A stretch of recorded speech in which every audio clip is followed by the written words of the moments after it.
Welcome to the Hi. call. How you doing? Yeah, fantastic. Hi, guys. How are you? Hi, Great. good. That's an Australian accent. Nice accent. I love it. Hey, this is a great Blab. Thanks for also the updates from Udemy Live because I couldn't get to it this year. It was just really inspirational and loved it. Absolutely loved it. It's really given me new inspiration to just keep going on Udemy, which has been great for me. As you know, Dave's been mentoring me, which has been fantastic. And I've had a great year on Udemy in the last 12 months. Thanks to you, Miguel. You were the first course I ever did. And, Really? yeah, it was a real inspiration. I remember I was being mentored by a business coach here in Melbourne, Australia.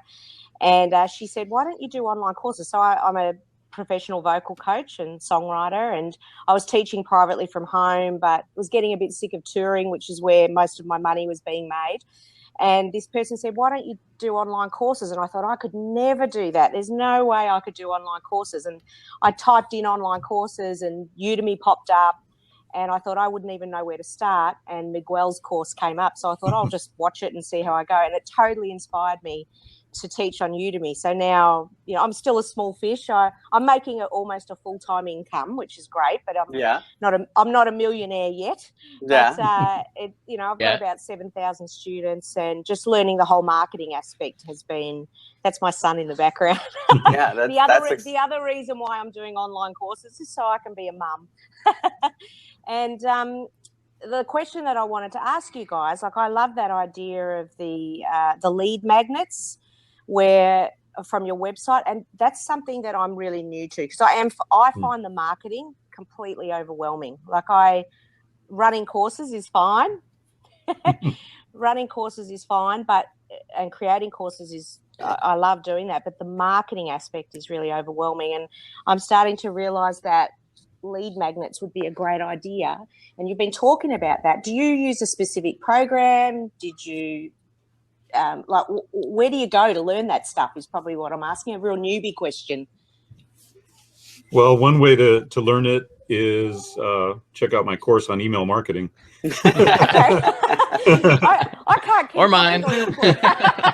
But frankly, Roma, I use aweber.com. It's a well-established email marketing service, and it's pretty intuitive. There's some easy ways to get in there and create some easy opt-in forms.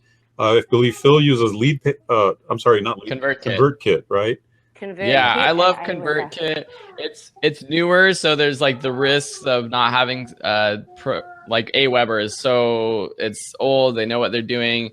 ConvertKit has changed even since I joined, but I would say that it's very easy, and it's literally like, before I used to have to worry about, like, okay, well, I have to make a lead magnet, whatever that is, a PDF, an ebook, a link to a course, or what is that?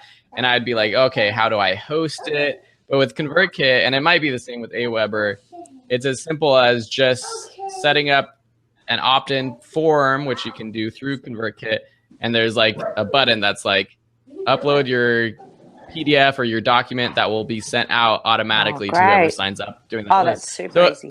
And there's like so much more you could do with ConvertKit, but that's what I've been using a lot lately. And I'm going to be continuing to use that. And you can set up all your email sequences, so it's all automated. And it sounds like a lot of work, and it is, but I think for like Miguel talking about Teresa spending 75% of her time marketing, that's a lot of time for me. I would rather be spending my time creating content. And if I could automate everything else, or at least have a system of marketing with my email funnels and all that, I'd rather do that.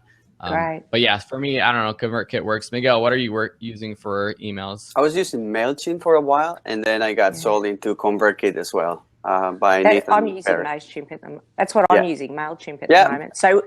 So is that the same thing? Like if I'd used ConvertKit, I wouldn't use MailChimp. You don't use them in conjunction with each other. Is that right? You can either use one or the. I use both right now because I'm kind of transitioning. I used to have a lot of lists on MailChimp, and on ConvertKit you just have one main list, right? So it's a little bit of a different approach, but I think it's a lot easier to use than MailChimp. Great. Okay, great. Thanks, guys. Sure thing. Yeah, of course. All right, I'll go now so someone else can have a turn. Awesome. All right. Cool. Goodbye. Yeah, if anyone else. Bye.